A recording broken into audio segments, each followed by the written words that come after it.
had like a report that said there's acid on a pipe, and your goal is to decide whether this needs to be fixed now or not. And so before you can before an AI can use this in order to make a prediction, it needs to be turned into a vector. And a vector is essentially just a set of numbers.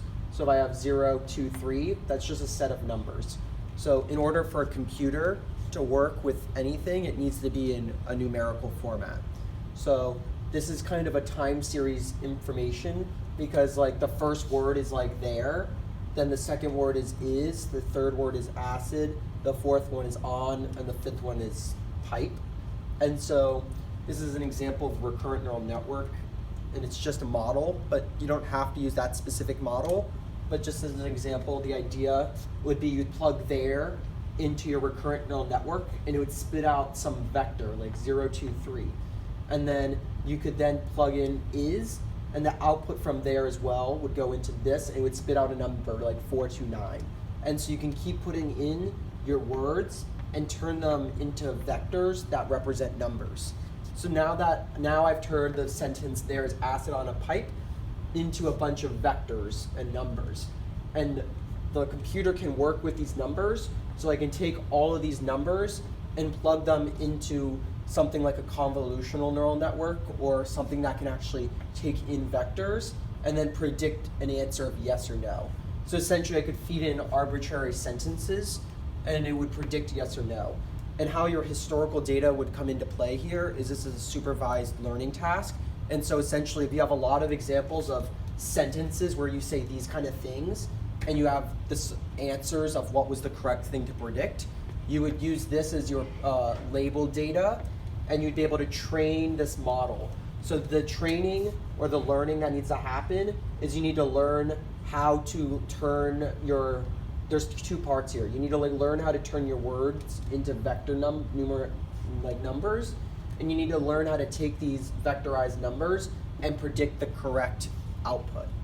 So that's like an example. And that's a natural language processor?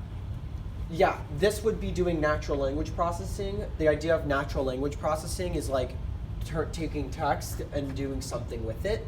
But this is kind of like, there's like a first step in natural language, which is like, I need to take like a computer doesn't know what a word is. It needs some good representation of that word. So you want to turn it into numbers first, and then you can use those numbers to plug it into something like a convolutional neural network or some other model. Yeah, oh, so when people are writing the condition reports, they may not be perfectly, wording it in that way. So how does the neural network differentiate and, I guess, normalize what's being entered? So because one operator might enter in there is acid on the pipe, the other might just state something like there is some acid other kind of over wording. the pipe or something. Yeah. Maybe something similar, but not exact. So you're asking a question of generalization. So notice how when I plug there in, it puts the number 0, 2, 3, and when I put the number it gives me 4, 2, 9, and acid goes to 6, 3, 1, right? Mm-hmm. So the idea is maybe another operator said there is not acid, but corrosiveness on the pipe. And so the idea is that you're going to plug this into this into this, and they're going to output numbers, right? Yeah. So like there might output 0, 2, 3 again. Is my output 4, 2, 9 again? Corrosiveness. Well, the idea is that acid and corrosiveness are similar in meaning, but they're not at all the same word. So the goal is that when you train your model, acid and corrosiveness will go to similar looking vectors. So it might not go to 6, 3, 1, it might go to 6, 3, 2 instead. That's your goal. So essentially in the map to the computer, the words acid and corrosive numerically look very similar. Just like the number 2 and the number 2.001, you kind of think of those as very similar numbers. So I want the word corrosive to go to 2, and maybe the word acid to go to 2.001. so that when I put 2 and 2.001 into my predictor, they're essentially the same, so it gives very similar outputs. So the question you're asking is called generalization, which essentially is, okay, I've been given a lot of this supervised data, now how do I generalize the data I've never seen? And that's a big thing of what you need to do properly as an AI scientist or data scientist. And how long does it take for this whole training to take place? Is it just constantly crunching the data through the machine learning? So essentially, it depends like how long it will take.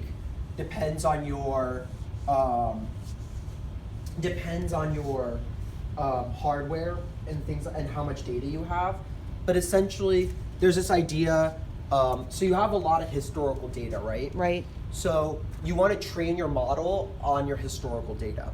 But there's something that you don't want to just train your model, you want to verify how good it is. So let's say that you have a lot of historical data. So let's say this is like a series of like, each of these rows represent like a report or something, right? And essentially for each of these reports, there's like words like there is acid, blah, blah, blah, blah. The walkway was broken, the pipe fell, I don't know, a lot of different language, right? And then I have for each of these, I have an associated response like, yes, it's a fix it now. No, it's not a fix it now. This is just your historical data, right? So essentially my goal would be, at the very least, that my model on every single report correctly gives me the output that historically we said was correct.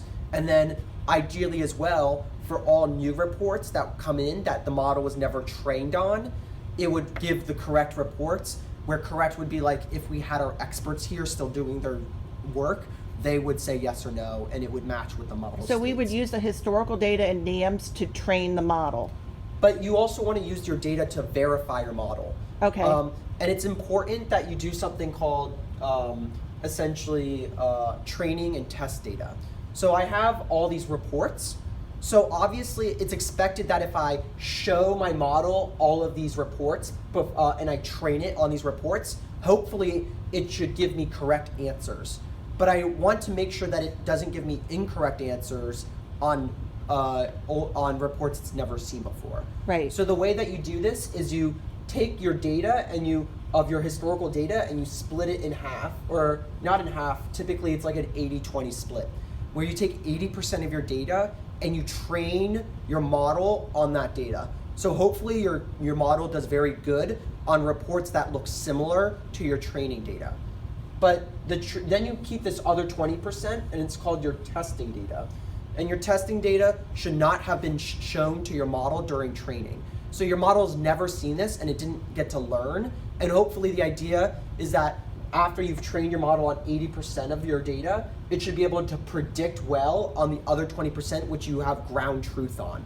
So you know what this is all historical data, so you know what the answers are. So your 20% is your testing data to verify your training data. Exactly. And there's an idea that essentially, let's say that this is like your, let's say this is like how much error you have. And so you might have a lot of, and let's say this is like how much time you spend training your data. So if you don't spend any time, so like let's say this is your training data. So I'm going to draw a graph. So at the first, obviously you haven't done any training. So this is called your training set. And this is called a testing set. So the idea on the training set is over time, you're going to get better and better and better. And you'll always get better with more time on your training set, because I'm just essentially fitting my answers better to this. Essentially, you could imagine like the best essentially way to optimize for your training set would be a really stupid like series of if statements that were like, if it is this exact string, output yes. If it's this exact string, output no. But that seems very counterintuitive and doesn't really seem like it's learning anything, right? Mm-hmm. So your training always gets better over time. But what you want with your testing, but with your testing set, you're never going to be as good on your test set as your training set because you didn't get to see your testing set during training. But your hope is that as you're learning things about in general. Like you learn that corrosive pipes are bad. So if you saw that in your testing set, you would hopefully learn that's bad. So there's an idea that this is let's call this your training curve. Your testing curve should also go down with time, but at a certain point, you're gonna do something called overfitting, which means that your model is only really learning how to answer this stuff, and it's getting very, very specific. It doesn't know how to generalize. And it's because you're trying to just make it be really good at predicting this stuff and not really learn anything out of it. So there's this idea that at some point, your testing set actually starts to get worse. And so it goes back up in error. And so this is your testing curve. So there's this kind of hot spot right around here where if you kept going, this is called overtraining, where testing set is like real world, is essentially gonna be what your real world data will be like. Like you've never seen this data in training. So you have something called overtraining, which is bad because now you're being a little too specific for what your data looks like. So you don't want to overtrain, but but this kind of curve here is called undertraining or underfitting. And you're kind of underfitting because there's still, if you have the ability to lower your training error, then like you still want to keep getting better as long as your testing error is not getting worse. So there's kind of this like sweet spot where your training error always keep getting better and better because like the more time you just like focus on the problems you know the answers to, you're gonna get better at memorizing the answers to them. But you don't wanna just memorize the answers to the questions you've seen before. You wanna learn how to answer questions you've never seen before. So there's kind of this idea of, your question was, how long do you train for? And it's an idea of, well, you train on your training set, and you keep verifying and you check how much your testing error is going down. And at the point that your testing error doesn't go down anymore and starts to go up, that's kind of where you stop training. And you're saying, okay, you've learned good things and I don't want to keep training you on problems you've already seen before because you're going to start throwing, you're not going to be able to generalize. So should our data scientist and the team that we bring in be providing reports on this underfitting and overfitting in the training set, and so to verify what they're building? Exactly. So like data scientists should come to you and be like, here's our accuracies on our training set, here's our accuracies on our testing set. And we've been able to get, if you have high accuracy on your training set and high accuracy on your testing set, that means your model is going to generally be good.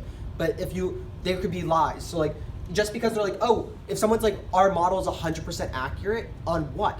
It's expected to be 100%.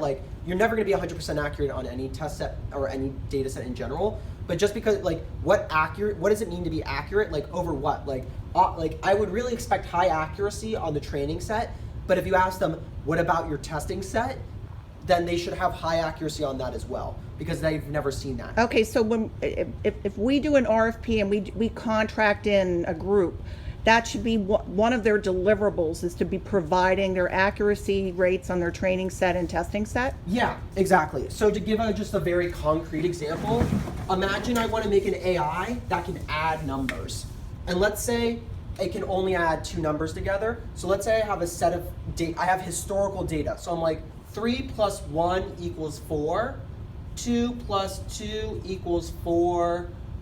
I'm just making an example here. And then maybe like, who knows, like what, maybe I'll say like, and then let's say like,